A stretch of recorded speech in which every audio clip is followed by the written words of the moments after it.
Hola, buen día, ¿cómo están amigos?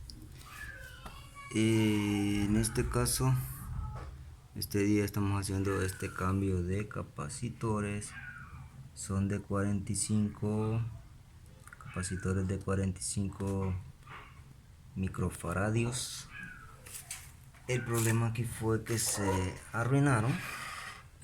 Ya ellos, una vez que se explotan, pues ya no tiene la capacidad de mover lo que es el motor. Este motor transforma lo que es corriente trifásica y la pasa para acá. La transporta para este motor en monofásica y este motor hace pues que mueva todo lo que es esta máquina.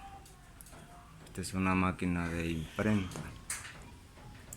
Como les explicaba, pues este motor es corriente trifásica, la pasa a monofásica y este pues convierte la corriente y mueve lo que es toda esta máquina.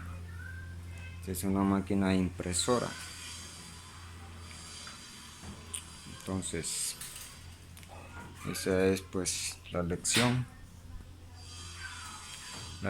que aprendimos hoy, a cómo pues mover esta máquina. Este es el panel de la máquina.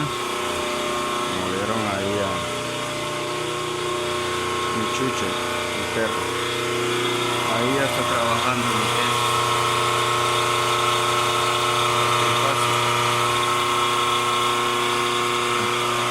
transformamos a monofásica.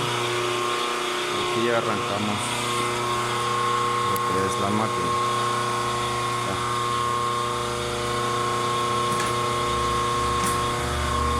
Tiene que estar encendido primero para que arranque, ¿no?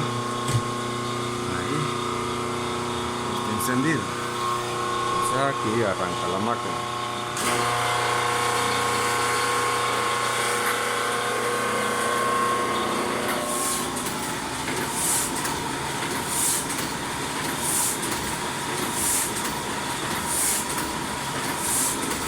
Ahí ya está trabajando la máquina. Batería.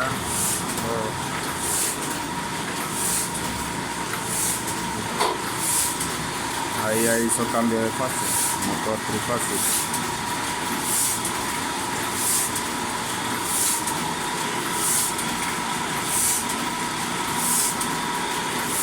Y bueno, pues nada, esto es todo. Muchas gracias.